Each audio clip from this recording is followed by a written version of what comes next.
قرآن مجید اللہ تبارک و تعالی نے اتارا اور نبی پاک صلی اللہ علیہ وسلم کے قلب اطہر پہ اتارا، لیکن قرآن مجید کے اندر کتنے صیغے ہیں جہاں خطاب براہ راست صحابہ کرام رضوان اللہ تعالی علیہم اجمعین کو دیا۔ حالانکہ قرآن اتر رہا ہے محمد کریم صلی اللہ علیہ وسلم کے قلب مبارک پر، اور حضور صلی اللہ علیہ وسلم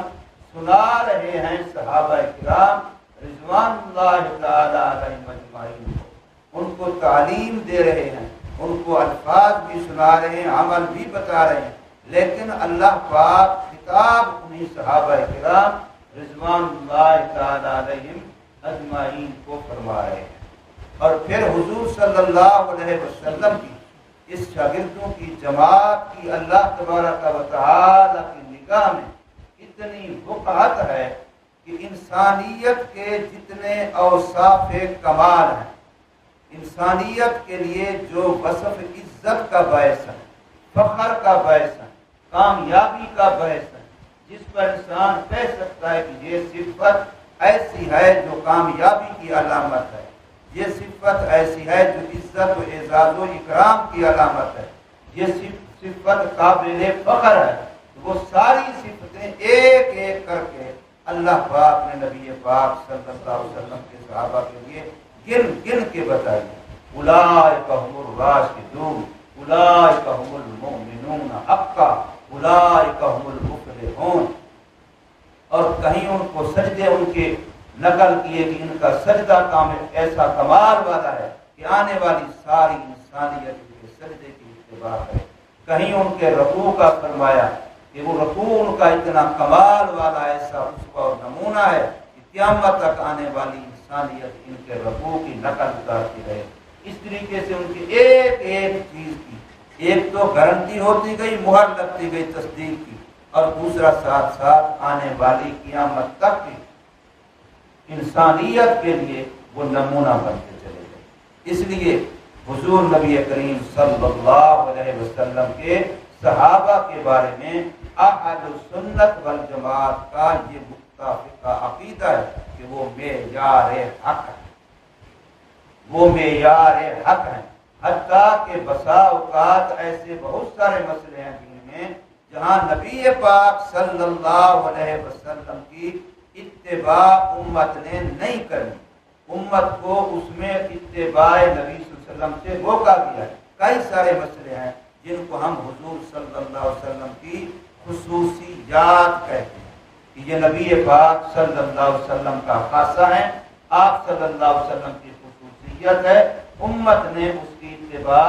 نہیں کرنی۔ جیسے صوم وصال کی مثال ہے، 4 سے زیادہ شادیوں کی وقت کی مثال ہے، تہجد کے فرض ہونے کی مثال ہے، اور بہت سارے مسئلے ہیں۔ آپ صلی اللہ علیہ وسلم کی نوم نیند ناقض وضو نہیں ہے، ہماری نیند باقی سب کی ناقض وضو ہے۔ اس طریقے سے کتنے مسئلے ہیں جس میں ہم نبی پاک صلی اللہ علیہ وسلم کی اتباع صرف یہ نہیں کہ کریں نہیں بلکہ کرنا جائز ہی نہیں ہے، لیکن حضور صلی اللہ علیہ وسلم کے صحابہ رضوان اللہ تعالی کی جو جماعت ہے وہ ایسی ہے کہ اول سے آخر تک عقیدے ہوں تب، اعمال ہوں تب، اخلاق ہوں تب، معاملات ہوں تب، لین دین ہو تب، رہن سہن ہو تب، مکمل طور پر پورے دین میں اگر ہمارے لیے کوئی معیار اور کسوٹی ہے جس کی ہم آنکھیں بند کر کے نقل اتار سکتے ہیں تو وہ جماعت صحابہ کرام رضوان اللہ تعالی علیہم اجمعین ہے۔ دین کے اولین راوی بھی یہی ہیں، دین کے اولین ناقل بھی یہی ہیں، دین کے اولین عامل بھی یہی ہیں، دین کے اولین ناصر بھی یہی ہیں۔ دین کو پہل خود اپنے عمل میں لانے والے، خود اپنے علم میں لانے والے، اور خود پھر آگے اس کو پہنچانے والے، یہ پہلا طبقہ صحابہ کرام رضوان اللہ تعالی علیہم اجمعین کا ہے۔ اس لیے حضور نبی کریم صلی اللہ علیہ وسلم کے صحابہ ہمارے لیے معیار حق ہیں، کسوٹی ہیں، نمونہ ہیں۔ ہم نے ان کی نقل اتار کر کے ہمیں کہا جائے کہ نماز نبی پاک صلی اللہ علیہ وسلم کیسے پڑھتے تھے، تو ہم کسی صحابی کو سامنے لے آئیں گے، یہ صحابی جیسے پڑھ رہا ہے نبی پاک صلی اللہ علیہ وسلم ایسے پڑھتے تھے۔ اس لیے حضور صلی اللہ علیہ وسلم کے صحابہ کرام کے کتنے واقعات ہیں کہ وہ آپ میں جب کہیں اکٹھے ہوتے تو ایک ساتھی باقاعدہ کہتا کہ میں تمہیں وہ نماز پڑھ کے نہ دکھاؤں جو میرے نبی پاک صلی اللہ علیہ وسلم کی نماز تھی۔ جب وہ پڑھ کے دکھاتا تو باقی سارے تصدیق کرتے کہ ہاں واقعی نبی پاک صلی اللہ علیہ وسلم کی نماز ایسی تھی۔ اسی طریقے سے حضور صلی اللہ علیہ وسلم کی جتنی بھی سنتیں آج امت کے لیے سنت ہیں، وہ جب صحابہ کرام کی اس جماعت کے عمل سے آگے آئیں گی امت کی طرف تو وہ سنت بنے گی۔ کوئی اگر صحابہ کرام کی رضوان اللہ اجمعین کی جماعت کو کراس کر کے بائی پاس کر کے براہ راست کہے کہ میں محمد صلی اللہ علیہ وسلم سے آپ کا دین اور آپ کی سنت لوں گا تو وہ کبھی بھی اس میں کامیاب نہیں ہوگا، وہ یقیناً بھٹک جائے گا۔ اس لیے کسوٹی یہ ہے، معیار یہ ہے، نمونہ یہ ہے، یہ گویا کہ وہ ڈائی ہے جس سے دین گزرا ہے۔ اس ڈائی سے جب دین گزرا ہے، نماز ہے، روزہ ہے، حج ہے، زکوٰۃ ہے، دین کے تمام جتنے شعبے ہیں وہ سارے ان کے لیے ڈائی وہ صحابہ کرام ہے۔ اس سے جب گزر کے آئے گی تو وہ تسلی ہے، امت آنکھیں بند کر کے اس کی اتباع کرے گی۔ اس لیے حضور نبی کریم صلی اللہ علیہ وسلم کے شاگرد آپ کی تیار کی ہوئی جماعت صحابہ کرام رضوان اللہ تعالی اجمعین، ان کا دامن مضبوط پکڑنا یہ انتہائی ضروری ہے۔ اور ہمارا جو سلسلہ ہے الحمدللہ، ویسے تمام سلاسل میں اہل سنت جماعت کے جتنے بھی طبقات ہیں ہر ایک میں، لیکن خصوصاً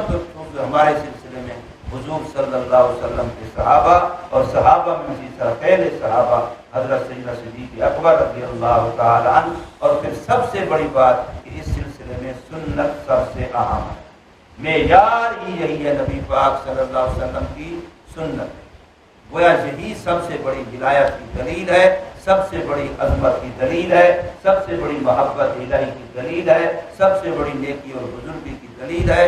کون سی؟ اتباع سنت۔ جتنا جو حضور صلی اللہ علیہ وسلم کی سنت کے رنگ میں رنگتا چلا جائے گا، سنت کا رنگ اپنے اوپر چڑھاتا چلا جائے گا، اتنا زیادہ وہ اس نسبت کے لحاظ سے اس سلسلے میں صاحب نسبت ہوتا چلا جائے گا۔ اللہ تبارک و تعالی ہمیں حضور صلی اللہ علیہ وسلم کے صحابہ کے ساتھ کامل محبت اور ان کی کامل اتباع